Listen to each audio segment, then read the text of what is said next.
이상한 나라의 앨리스 하면 그냥 동화라고 생각하기 쉽죠? 근데요, 이 이야기는 사실 훨씬 더 깊은 내용을 담고 있어요.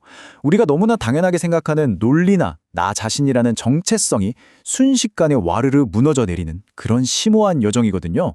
자, 지금부터 저랑 같이 그 혼란스럽고도 아주 매혹적인 세계로 한번 푹 빠져 들어가 보시죠.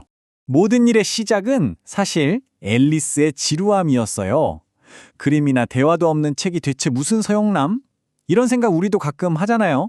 정말 따분하죠. 뭔가 흥미로운 일이 일어났으면 좋겠다고 바라는 이 앨리스의 마음이 아이러니하게도 바로 지금 우리가 시작할 이 이야기의 완벽한 출발점이 되어준답니다. 바로 그때였어요. 아주 평범했던 현실에 금이 가기 시작한 게요. 아니, 조끼를 입은 토끼가 회중시계를 보면서 막 소두르고 있다니. 이게 말이 되나요? 상식적으로는 불가능한 일이죠. 하지만 앨리스는 이 불타는 호기심을 참지 못하고 자기도 모르게 그 토끼를 쫓아가게 됩니다. 자, 여기서 토끼굴로 떨어지는 건요, 그냥 물리적으로 쿵 하고 떨어지는 게 아니에요. 이건 하나의 현실에서 모든 게 완전히 거꾸로인 또 다른 현실로 추락하는 거나 마찬가지죠. 보세요. 앨리스의 세계는 예측이 가능하고 논리적이고 안정적이잖아요? 근데 이상한 나라는 어때요? 완전 정반대예요. 예측 불가능하고 변덕스럽고 나라는 존재마저 흔들리게 만들죠. 바로 이 두 세계의 충돌이 이 이야기의 핵심 갈등이 되는 겁니다. 이상한 나라에 도착하자마자 앨리스가 딱 마주하게 된 첫 번째 충격. 그건 바로 완전한 물리적 불안정성이었어요. 이제 앨리스의 몸은 더 이상 자기 마음대로 할 수 있는 게 아니게 된 거죠. 앨리스는 일단 병을 발견하고는 이걸 마시기 전에 혹시 독이라고 쓰여 있지는 않은지 아주 꼼꼼하게 확인해요. 아직까지는 자기가 살던 현실 세계의 논리를 어떻게든 적용해 보려는 거죠. 되게 신중한 시도였어요. 그 결과는요, 아주 즉각적이고 또 극적이었습니다. 키가 순식간에 25cm, 딱 이만큼으로 줄어들어 버린 거예요. 엄청 충격적이었겠지만 저 작은 문을 통과하기엔 딱 좋은 변화였죠. 그래서 이때까지만 해도 여기도 나름의 규칙은 있나 보다 싶었을 거예요. 그러니까 다음 문제도 나름의 논리를 적용해서 해결하려고 합니다. 아까 그 작은 문을 열 황금 열쇠를 탁자 위에 깜빡 잊고 왔잖아요? 그래서 이번엔 이 케이크를 먹으면 다시 커져서 열쇠를 집을 수 있겠지 하고 기대하는 거죠. 하지만 이번 변화는 이전과는 차원이 달랐어요. 훨씬 폭력적이고 전혀 통제가 안 됐거든요. 머리가 천장에 쿵 하고 부딪힐 정도로 2.7m가 넘게 커져버린 거예요. 바로 이 장면이 보여주는 거죠. 이상한 나라의 규칙이라는 건 일관성 같은 건 없고 심지어는 아주 위험할 수도 있다는 걸요. 이렇게 몸이 제멋대로 변하는 신체적인 위기는요, 곧바로 심리적인 위기로 이어집니다. 생각해보세요. 내 몸도 내 맘대로 안 되고 주변 환경도 전부 이상하고 불안정하니까요. 앨리스의 나라는 자아감마저 뿌리부터 흔들리기 시작하는 거예요. 앨리스는 자기가 누군지 확인하려고 정말 필사적으로 애를 써요. 나는 혹시 곱슬머리 에이다인가? 아니야. 그럼 아는 게 별로 없는 메이블? 그것도 아닌데? 심지어 구구단도 틀려요. 사고각이 5는 12라고 하질 않나? 런던이 파리의 수도라고 하질 않나? 외우던 시도 엉뚱하게 악이 악어는 어찌하여 같은 이상한 내용으로 나와버리죠. 머릿속이 완전히 뒤죽박죽이 된 거예요. 기억이 자꾸만 앨리스를 배신하고 혼란은 점점 더 깊어집니다. 그때 애벌레가 나타나서 정체성의 핵심을 쿡 찌르는 질문을 던지죠. 그러자 앨리스가 뭐라고 대답하냐면요. 저는 제 자신을 설명할 수 없어요. 왜냐면 전 제 자신이 아니거든요. 들어보면 뭔가 심오한 것 같기도 한데 동시에 완전히 말이 안 되잖아요.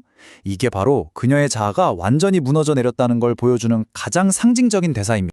애벌레가 던지는 이 질문, 넌 누구냐? 이 단순하면서도 정말 파괴적인 질문의 무게가 느껴지시나요? 앨리스는 이 질문에 아무런 대답도 할 수가 없어요. 그녀의 정체성 위기가 그야말로 절정에 다다른 순간인 거죠. 자, 이제부터 앨리스는요, 그냥 논리가 없는 세계를 넘어섭니다. 여기는 아예 의도적인 넌센스를 마치 지극히 정상인 것처럼 내세우는 그들만의 독특한 체계로 돌아가는 세계거든요. 이제 그 세계와 정면으로 마주하게 되는 거죠. 이 코커스 경주가 바로 그 새로운 논리의 완벽한 예시라고 할 수 있어요. 시작도 없고 끝도 없이 그냥 빙글빙글 원을 그리면서 달려요. 결과는 뭐냐고요? 모두가 이겼으니 모두 상을 받아야 한다. 경쟁도 승자도 목적도 없이 그냥 형식만 남은 거죠. 어쩌면 이건 우리가 사는 현실 세계의 의미 없는 절차들에 대한 아주 날카로운 풍자일지도 모르겠네요. 그리고 다음은 드디어 그 유명한 미치광이 다과해입니다. 여기서 모자 장수가 아주 유명한 수수께끼를 하나 던지죠. 까마귀가 왜 책상과 같을까? 이 질문은요, 이제부터 펼쳐질 비논리의 세계로 들어오라는 완벽한 초대장이나 마찬가지예요. 자, 여기서 잠깐만요. 원래 수수께끼라는 게 뭐죠? 당연히 그럴듯하고 기발한 정답이 있어야 하는 거잖아요. 그렇죠? 앨리스도 그리고 이걸 보고 있는 우리도 바로 그 정답을 기대하고 있었을 거예요. 근데 정답이 뭐냐고요? 모자 장수가 말하죠. 조금도 모르겠는데? 네, 정답은 없습니다. 질문을 던진 자기 자신도 답을 몰라요. 이 황당하고 어이없는 상황이야말로 미치광이 다과해의 핵심입니다. 어떤 의미나 결론도 없이 그저 대화라는 형식만 흉내내는 끝없는 시간 낭비인 셈이죠. 자, 이제 앨리스의 여정은 마지막 단계로 접어듭니다. 드디어 이 이상한 나라의 최종 보스, 궁극적인 권력자인 하트 여왕과 마주하게 되는 거죠. 과연 이곳을 지배하는 논리는 뭘까요? 크고 작은 모든 어려움을 해결하는 여왕만의 유일한 규칙, 그 잔혹하고도 무식할 정도로 단순한 통치 방식이 이제 곧 공개됩니다. 네, 바로 이거예요. 저 자의 목을 쳐라. 여왕의 권력은 어떤 법이나 이성에 기반한 게 아니에요. 순수한 폭력, 그리고 위협이죠. 그냥 자기 마음에 안 들면 누구든 어떤 이유든 상관없이 목이 날아갈 수 있다는 공포. 어쩌면 이게 바로 모든 독재와 폭정이 작동하는 방식 그 자체일지도 모릅니다. 이 크로케 경기는요, 정말 이상한 나라 그 자체를 상징하는 궁극의 장면이라고 할 수 있어요. 망치는 살아있는 홍학이고 공은 살아있는 고슴도치예요. 아치는 또 어떻고요? 자기 맘대로 걸어다닐 수 있는 병사들이에요. 이런데 게임이 제대로 될 리가 없죠. 여왕은 1분에 한 번꼴로 목을 쳐라 소리나 지르고 아무도 순서 같은 건 지키지 않아요. 그냥 규칙도 공정함도 없는 완전한 혼돈 그 자체인 거죠. 아니, 이 모든 관계 속에서 이 세계의 본질을 제대로 꿰뚫어보는 존재는 정말 없는 걸까요? 아니요, 있습니다. 바로 이 모든 혼란을 이해하고 심지어 설명까지 해주는 유일한 캐릭터, 채셔 고양이가 등장하죠. 앨리스가 사라지는 고양이를 보면서 이렇게 감탄하잖아요. 고양이 없는 웃음은 자주 봤지만 웃음만 있고 고양이가 없다니 내 평생 이렇게 신기한 건 처음 봐. 바로 이게 이상한 나라가 주는 마지막 교훈이에요. 이곳에선 웃음이라는 개념이 그 웃음의 주인인 고양이와 완전히 분리돼서 혼자 존재할 수 있다는 거죠. 이거야말로 우리가 아는 논리적 현실의 최종적인 붕괴를 보여주는 겁니다.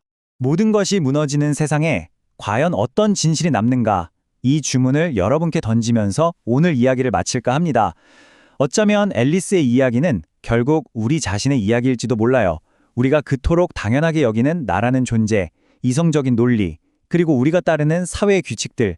과연 이런 것들이 얼마나 단단한 기반 위에 서 있는 건지 한 번쯤 생각해 볼 문제 아닐까요? 시청해주셔서 감사합니다. 구독과 좋아요 부탁드리고 다음 영상에서 만나요.